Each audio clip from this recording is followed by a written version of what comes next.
Good evening, ladies and gentlemen. I welcome you to this briefing by Foreign Secretary Shri Vikram Mishri on the ongoing developments regarding Operation Sindoor. We also have with us Colonel Sophia Qureshi and Wing Commander Vyomika Singh for this briefing. With that, I hand over the floor to Foreign Secretary. Sir. Thank you, Ranveer. Good evening. Thank you all for joining for this briefing. You would have perhaps seen some information related to developments since late last night, early this morning, which has been put out by the Ministry of Defense. Just in case it has been missed, I will request Colonel Sophia Qureshi and Wing Commander Vyomika Singh to just update you and fill you in on the details. Thank you, sir. Operation Sindoor पर 7 मई 2025 को हुई press conference के दौरान भारत ने अपनी प्रतिक्रिया को केंद्रित, संतुलित और गैर उत्तेजक बताया था। यह विशेष रूप से स्पष्ट किया गया था कि पाकिस्तानी सैन्य ठिकानों को निशाना नहीं बनाया गया। साथ ही दोहराया गया कि भारत में किसी भी सैन्य लक्ष्य पर हमले का उचित जवाब दिया जाएगा। 7 से 8 मई 2025 की रात को पाकिस्तान ने उत्तरी और पश्चिमी भारत में स्थित कई सैन्य ठिकानों को, जैसे कि अवंतीपुरा, श्रीनगर, जम्मू, पठानकोट, अमृतसर, कपूरथला, जालंधर, लुधियाना, आदमपुर, भटिंडा, चंडीगढ़, नाल, फलौदी, उत्तरलाई और भुज पर ड्रोन और मिसाइलों से हमला करने का प्रयास किया। इन हमलों को इंटीग्रेटेड काउंटर यूएस ग्रिड और वायु रक्षा प्रणालियों द्वारा निष्क्रिय कर दिया गया। इन हमलों का मलबा कई स्थानों से बरामद हुआ, जो कि पाकिस्तानी हमलों का प्रमाण है। On the night of 7th May 2025, Pakistan attempted to engage a number of military targets in northern and western India using drones and missiles. These places included Avantipura, Srinagar, Jammu, Pathankot, Amritsar, Kapurthala, Nal, Jalandhar, Ludhiana, Adampur, Bhatinda, Chandigarh, Falodi, Uttarlai and Bhuj. These were neutralized by the integrated counter unmanned aerial system and other air defense systems. The debris of these attacks is now being recovered from a number of locations that prove the Pakistani attacks. आज सुबह भारतीय सशस्त्र बलों ने पाकिस्तान के कई स्थानों पर वायु रक्षा रडार और प्रणालियों को निशाना बनाया। भारत की प्रतिक्रिया समान क्षेत्र में समान तीव्रता के साथ की गई। यह विश्वसनीय रूप से ज्ञात हुआ कि लाहौर में स्थित एक वायु रक्षा प्रणाली को निष्क्रिय कर दिया गया। Today morning, Indian Armed Forces targeted air defense radars and systems at a number of locations in Pakistan. Indian response has been in the same domain with the same intensity as Pakistan. It has been reliably learnt that an air defense system at Lahore has been neutralized. Pakistan ने नियंत्रण रेखा पर आकरण गोलीबारी की तीव्रता बढ़ा दी है, जिसमें कुपवाड़ा, बारामूला, उरी, पुंछ, मेंढर और राजौरी क्षेत्रों में मोर्टार और भारी तोपखाने का इस्तेमाल किया जा रहा है। Pakistan has increased the intensity of its unprovoked firing across the line of control using mortar and heavy calibre artilleries in areas in Kupwara, Baramulla, Uri, Poonch, Mendhar and Rajouri sectors in Jammu and Kashmir. 16 innocent lives have been lost, including 3 women and 5 children due to the Pakistani firing. Here too, India was compelled to respond to bring mortar and artillery fire from Pakistan to a halt. Indian Armed Forces reiterate their commitment to non-escalation, provided it is respected by the Pakistan military. Jai Hind.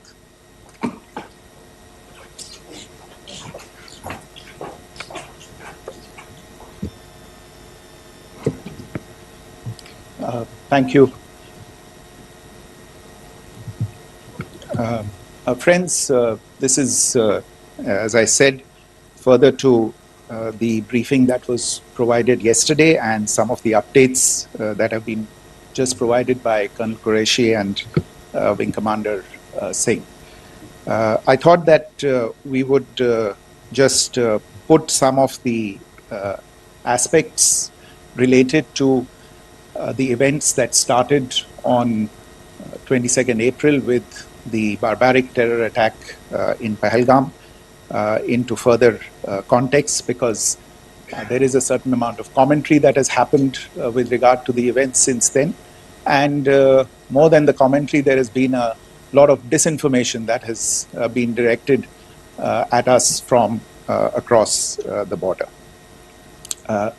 So a few things that I would like you to keep in mind. First of all, there is mention on all sides of escalation. I think the first point that you have to keep in mind is the attack of 22nd April in Pahalgam is the original escalation. ये जो सिलसिला है जो हम देख रहे हैं आज की घटनाओं को लेके, ये 22 अप्रैल के पहलगाम के हमले से शुरू हुआ है. एस्केलेशन वहां पे हुआ है और उस एस्केलेशन का जवाब भारतीय सेना ने, भारतीय फौज ने कल अपने एक्शन से दिया है. Secondly, I want to invite your attention to the involvement of the group calling itself the Resistance Front in these attacks. I pointed this out yesterday that this is a group that is a known front for the well-known Pakistan-based terrorist organization, Lashkar-e-Taiba. The group has been reported earlier. I mentioned to you about the Indian authorities providing information to the UN 1267 Sanctions Monitoring Committee. And in fact, we are going to be meeting with the team again very soon, and we will be providing an update to the information that we have provided earlier. But what is interesting, दिलचस्प बात यह है कि संयुक्त राष्ट्र की सुरक्षा समिति में जब पहलगाम के हमले को लेके एक प्रेस वक्तव्य जारी करने की बात चल रही थी, तो आप सोचिए किस देश ने टीआरएफ का, द रेजिस्टेंस फ्रंट का उसमें मेंशन किया जाना, उसको अपोज किया, पाकिस्तान ने. This was after the fact that the TRF claimed responsibility for this attack not once but twice, within a few hours after the incident on the 22nd of April, and then again on the morning of 23rd April. And it is perhaps only after the full gravity of the incident was realized by its masters and handlers across the border that it was managed to back off from this claim. Obviously, that retraction doesn't convince anybody. तीसरी चीज जो मैं आपसे कहना चाह रहा था, और कर्नल कुरैशी और विंग कमांडर सिंह ने कल भी बड़े स्पष्ट शब्दों में और आज भी आपसे ये बात साझा की है. जो भारतीय रिस्पॉन्स है वो नॉन एस्केलेटरी है, प्रिसाइज है, सटीक है, मेजर्ड है और कंसिडर्ड है. Our intention has not been to escalate matters. We are only responding to the original escalation, as I said, and our response has been targeted, precise, controlled and measured. Only military, no military targets have been selected. Only terrorist infrastructure in Pakistan has been hit. Now, there are as I said, a number of issues that have been raised in commentaries, and there's a lot of, as I said, unfounded disinformation and fabrication that has come from across the border. And I would just like to use this opportunity to set the record straight on some of these issues. The first of these is Pakistan trying to wash its hands off any and all involvement with terrorism. I think the Pakistani information minister said there are no terrorists in Pakistan. And I think he was challenged on that in the television program that he was appearing on. But even if I partially repeat myself from yesterday, I think Pakistan's reputation as the epicenter of global terrorism is rooted in a number of instances where concrete evidence is available, not just to India, but to governments and authorities and agencies around the world. There are several terrorist attacks around the world where Pakistani fingerprints have been found. I don't need to belabor the point with regard to this audience about where Osama bin Laden was found and who called him a martyr. Pakistan has also for decades pursued cross-border terrorism into India with impunity. And as I said yesterday also, in order to deliberately mislead the international community, they claimed that the terrorist Sajid Mir was dead. They came under pressure, and Sajid Mir was then brought back to life, arrested, and is now apparently in Pakistani custody. Pakistan is also home to a very large number of UN proscribed as well as UN proscribed terrorists, as well as terrorists proscribed by a number of other governments in the world, including, of course, the Lashkar-e-Taiba and the Jaish-e-Mohammed, as well as their leaders, Masood Azhar and Hafiz Mohammed Saeed. आपने देखा होगा हाल ही में पिछले ही कुछ दिनों में पाकिस्तान के रक्षा मंत्री और उनके पूर्व विदेश मंत्री दोनों ने इस बात को माना है कि पाकिस्तान का ऐसे ग्रुप्स के साथ जो रिश्ता है वो क्या रहा है.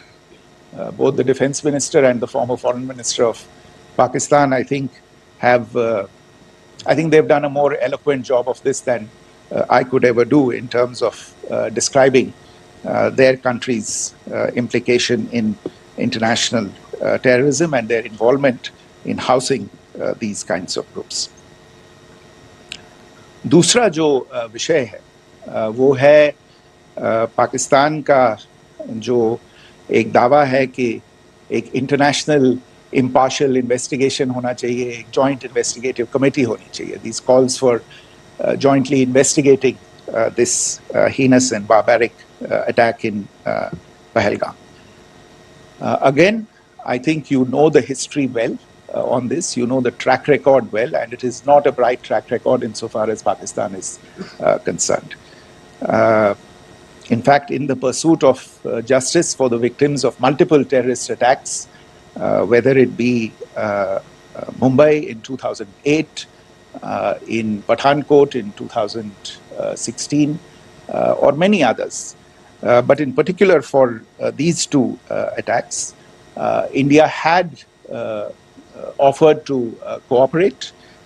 India provided forensic evidence and urged Pakistan to bring the perpetrators of these attacks to justice. We, in particular with regard to the Mumbai attacks of 2008, where a Pakistani Lashkar-e-Taiba terrorist was captured alive, India provided extensive information and evidence related to the involvement of Pakistani terrorists in this attack. Cases were registered, but you are all aware that these cases have not progressed, despite the formation of judicial teams, etc. And Pakistan has consistently stonewalled all efforts to move the investigation along. In fact, with regard to the Pathankot attack as well, a joint investigative team was formed. We gave access, unprecedented access, I should say, to Pakistani team to the site of the attack. Details of call records data and DNA, etc., were shared with Pakistan. We had shared with them details related that we had been able to access to the addresses of terrorists. We presented evidence against the office bearers of Jaish-e-Mohammed who had conspired in the attack, and the handlers of the terrorists who facilitated them and guided them in. But there has been no movement on this.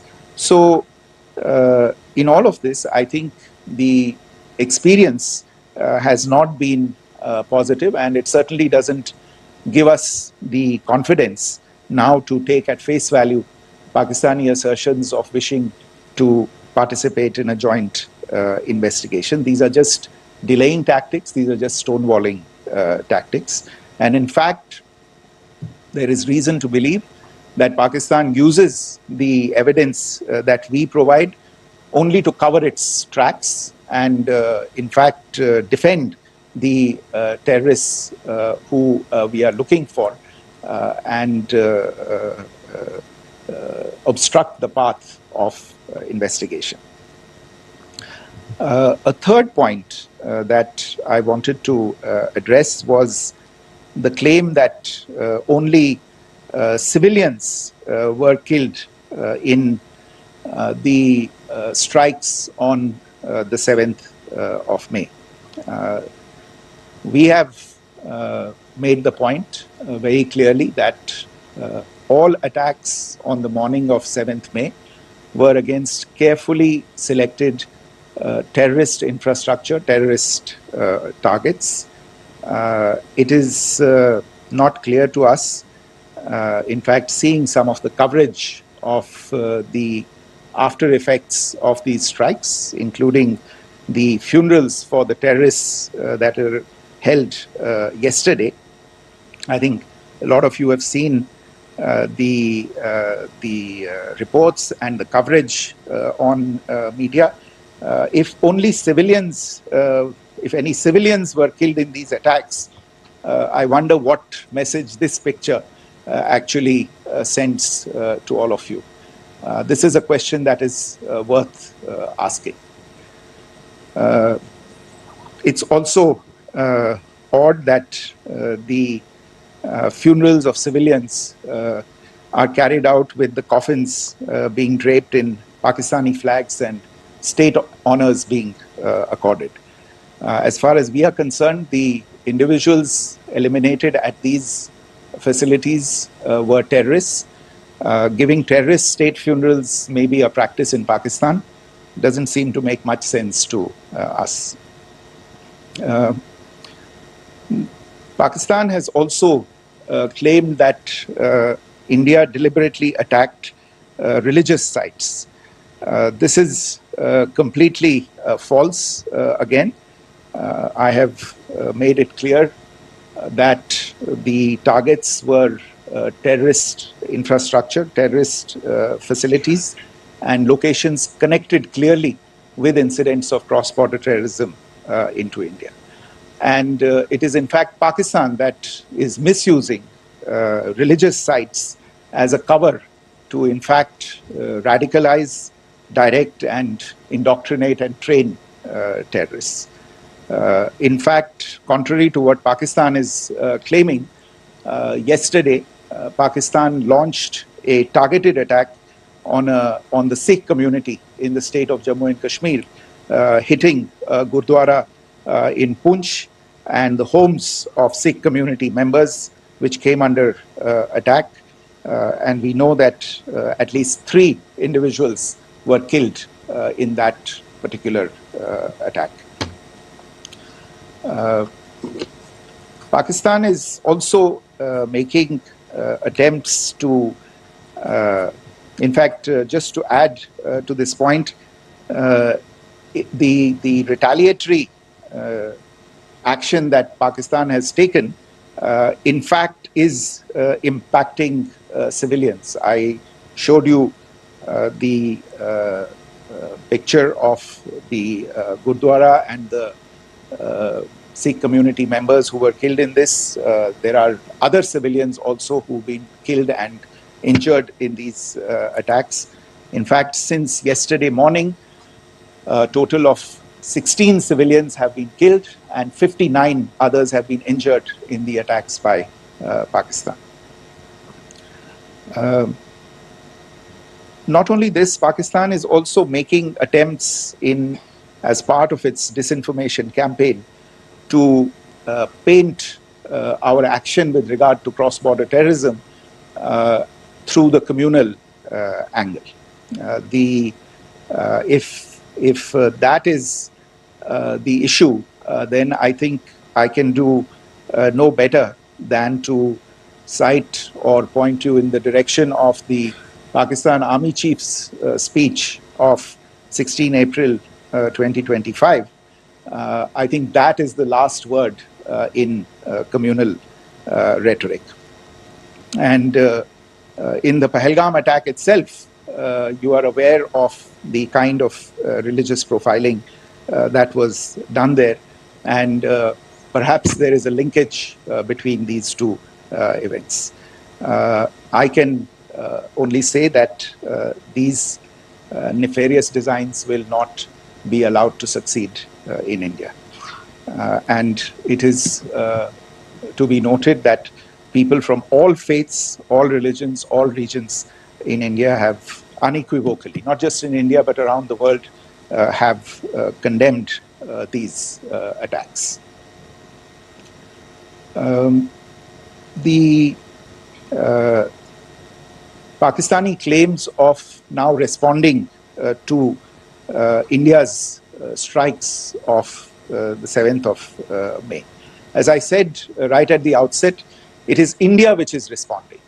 The original escalation was by Pakistan on the 22nd of April. We are the ones who are responding to that escalation with the action that was taken yesterday morning. And again, I would like to emphasize that the action was restrained. It was directed towards non-civilian, non-military targets and confined to terrorist camps. And again, as we have been saying since yesterday, any further action by Pakistan, some of which we are seeing today, is nothing but escalation by Pakistan now, once again, and will be responded to and is being responded to appropriately. One point that I wanted to also address was the allegations to the targeting of a dam, the Neelam Jhelum project in Pakistan-occupied Kashmir. I want to say that this is an absolute and complete fabrication and a blatant lie. India has targeted only and only terrorist infrastructure, and the details of that terrorist infrastructure, together with the locations, were shared with you yesterday by Colonel Qureshi and Wing Commander Singh. I should note that if this kind of a claim is a pretext for targeting Indian infrastructure of a similar nature, Pakistan will be entirely responsible for the consequences that will undoubtedly follow. Finally, I want to address some issues that have been raised related to the Indus Waters Treaty and the disinformation that has been raised in regard to that as well. The fact is that there have been fundamental changes in the circumstances in which the Indus Waters Treaty was concluded, and they call for a reassessment of the obligations under the treaty. Over the last year and a half to 2 years, India has been in communication with the government of Pakistan. We've sent several notices to them requesting for negotiations to discuss modification of the treaty. India has for 6+ decades now honored the treaty, even during periods when Pakistan imposed multiple wars on us, and even when relations were adversarial. Pakistan is the one that has been acting in violation of the treaty, deliberately creating legal roadblocks in India exercising its legitimate rights on the western rivers. Any projects that India sought to build on the eastern rivers, and even on the western rivers, which we are allowed to by the treaty, were always challenged by Pakistan, thereby hampering our rights to utilize our legitimate waters under the treaty. In fact, if you see, the preamble of the treaty itself states that the treaty was concluded in a spirit of goodwill and friendship. Mark those words, concluded in a spirit of goodwill and friendship. ये भारत का धैर्य और भारत की सहनशीलता है जो 65 साल से हम इतनी प्रोवोकेशन के बावजूद इस ट्रीटी को निभा रहे हैं.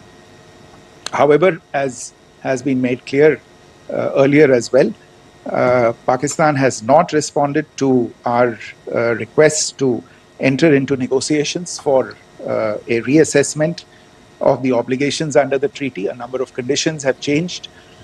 This is a treaty that was based on the engineering techniques of the 50s and the 60s. We are living through the first quarter of the 21st century. Technological changes and technological advancements have to be taken into account. There are demographic changes. There are climate changes that have taken place. There is the imperative of clean energy. And of course, the terrorism that Pakistan has wreaked in the state of Jammu and Kashmir itself has hampered India's ability to exercise its rights under the treaty. Pakistan's persistent refusal to respond to our requests to enter into government-to-government negotiations on the modification of the treaty is, in a sense, itself a violation of the treaty. And therefore, India has taken the step of putting the treaty in abeyance until Pakistan abjures irrevocably its support for cross-border terrorism. Maybe I'll stop there. I mentioned earlier yesterday as well that this is an evolving situation. I would therefore ask all of you to be considerate and restrained. It will not be possible for us or my colleagues from the armed forces to share operational details at this point in time. Beyond that, if you have any questions, may I have time for only a few, and I'll try to answer those questions. Okay, I give the floor to Rishabh.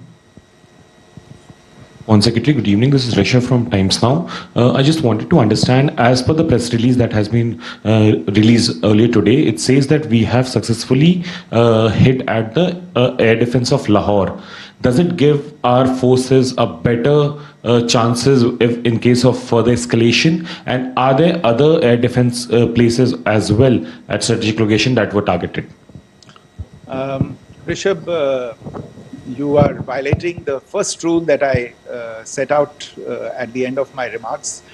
The press release that has been issued by the Ministry of Defense today speaks for itself. It is related to operational matters. It's been released by the Ministry of Defense. As more information becomes available, it will be released at the appropriate time. Once again, please don't go into operational details at this point in time, because this is a constantly evolving situation. Yeah, go ahead. Foreign Secretary Smita Sharma, just wanted to ask, the Pakistani Minister Ishaq Dar in an interview has claimed that the national security advisors of India and Pakistan have spoken to each other, if you could confirm or deny, and is complete severance of diplomatic ties with Pakistan also on the table? I have no information with regard to contacts between the two national security advisors.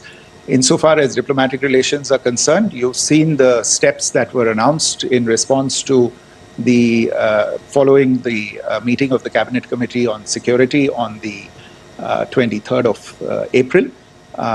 There are no further steps that are under consideration at this moment in time. Here, go ahead.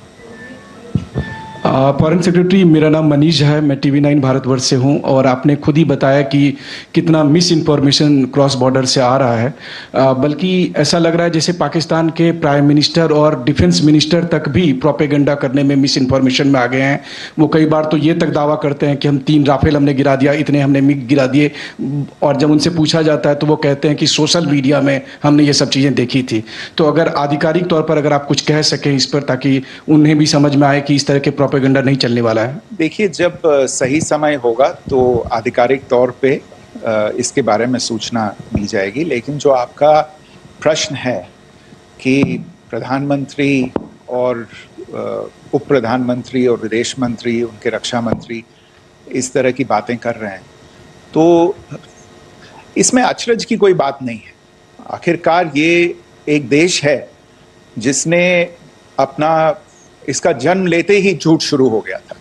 1947 में जब पाकिस्तानी फौज ने जम्मू कश्मीर पे दावा बोला, तो उन्होंने किसी ऐसे वैसे व्यक्ति से नहीं, संयुक्त राष्ट्र से झूठ बोला कि हमारा कोई लेना देना नहीं है इससे, ये लोग जो गए हैं वो तो कबायली हैं।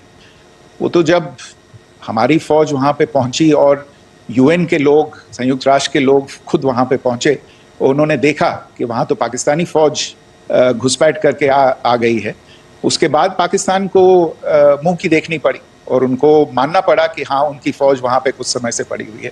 तो ये जो यात्रा है एक तरह से 75 साल पहले शुरू हो चुकी है, तो I am not surprise that this kind of disinformation is being indulged in. Yeah. Siddhant. Sir, Siddhant from Beyond. Sir, we have seen a lot of negative comments coming from the Pakistani military of escalation. If tomorrow there is an escalation, there are strikes, we know one attempt has been thwarted, what will be the Indian response to those attempts of creating more escalation? Because it is looking like it's going towards more escalation. And my second question is, are any other world powers, essentially the P5 countries, the West Asian countries, reaching out to de-escalate the current situation? Look, on escalation, we've already made our stance clear. I mean, there are 2 basic points. First of all, it is Pakistan that escalated on the 22nd of April. We are only responding to that escalation. And then what we have said yesterday and what my colleagues have said today, that now if there is an attempt at further escalation by Pakistan, it will be responded to in an appropriate domain. And therefore, the choice is entirely that of Pakistan to make. As to your second question, I don't think I can do better than to point you in the direction of the statements that are being made from practically every chancellery in the world and the sentiment that they are carrying. That sentiment essentially, and for the major portion, is support for the government of India in the context of the condemnation of the terrorist attack in Pahalgam on the 22nd of April. There is wide recognition of the government of India's right to respond to these attacks in self-defense, and of course a desire to ensure that there is not further escalation. I think these statements speak for themselves. Yeah. There. Sir, this is Mosami from India Today. Now, in the all-party meeting, we have learned that the defense minister has said that, in the Operation Sindoor, almost 100 terrorists were killed. Would we have any details about what is the number like, and also about if there were any big faces, masterminds, terrorist masterminds who were in fact killed? There is also a report that Masood Azhar's family's 10 members have been killed, and Rauf Asghar, who was actually the mastermind of Pulwama, he's also been badly, severely injured. I don't have information at this point in time to share with you on these issues. But as I said, I think, there is so much information out there on television, in the news media, in social media, that it sometimes looks like a long time has passed since this. Please understand that slightly over 36 hours only have passed since this operation was undertaken. Let us have some patience. Information will come out. It will be shared in due time. Shruti. Thank you, Foreign Secretary. Shruti Ranjan from Bloomberg. Sir, could you give us any understanding whether India has moved the IMF or the World Bank to kind of, sensitize them about the the bailout that Pakistan has, and, the kind of stuff that the Pakistan government is doing? Look, we have an executive director at the IMF. Tomorrow there is a meeting of the board of the IMF, and I'm sure that our executive director will put forward India's position. The decisions of the board are a different matter. The process through which they are made. But I think the case with regard to Pakistan should be self-evident to those people who generously open their pockets to bail out this country. And since you are from Bloomberg, I think you would have the data on how many IMF bailout programs have been, very good, thank you, have been sanctioned in the space of the last 3 decades. And I think you would also have an idea of how many of those programs have actually reached successful conclusion. Probably not many. So I think this is a decision that board members have to take by looking deep within themselves and looking at the facts. So we can, one last question, sir. Yeah. One last question. Foreign Secretary, I'm Siddhant from CNN News 18. I would like to know, since it's an opportunity to speak to you, I would like to know the response coming from United States since last 3 weeks. Saudi Arabia, Qatar. In fact, Prime Minister Modi spoke to Qatar before the strikes that evening. Perhaps how do you read the support coming from these countries? Perhaps traditionally they were seen on the other side. This time around, their statements are strong-worded. In fact, India-Saudi joint statement also had a very strong condemnation, strong-worded condemnation. United States at all level have condemned the attack and have extended support. In fact, Saudi Deputy Foreign Minister is in India. He just met EMS Jaishankar. Also, if you could shed some light on his visit, his meeting with EMS Jaishankar. In fact, we have also been told that he met Prime Minister Modi. Thank you. Look, all the countries that you named and many others, we have been in touch with them. The Prime Minister has spoken to a large number of world leaders. A large number of world leaders have called him, as have called the External Affairs Minister. As we speak, there are conversations going on today as well with world leaders. And your assessment or conclusion of the general tenor of these messages is very much on point. And I think this is a recognition of the fact, firstly, of the barbaric nature, the unprecedented nature and character and features of the attack in Pahalgam, and a recognition of India's right to respond to this. And also a recognition of the fact that in responding, we have been nothing but responsible and have done so in a restrained, in a measured, and in a non-escalatory manner. I think that counts for something. People have taken that into account, and that is what is explaining the kinds of reactions that we are seeing. And we appreciate the sentiments and the statements that have been made by the vast majority of world leaders. Yes, the Saudi Minister of State for Foreign Affairs is in Delhi. He had a meeting with the External Affairs Minister earlier today. I don't have further details at this moment, but if there are details, the ministry will share them at some point with you. Thank you. I think that's all we have time for today. दोस्तों, clown times YouTube channel को like करें, subscribe करें, bell icon को press जरूर करें। Clown times को Facebook page पर देख रहे हो तो पेज को फॉलो, लाइक और शेयर जरूर करें।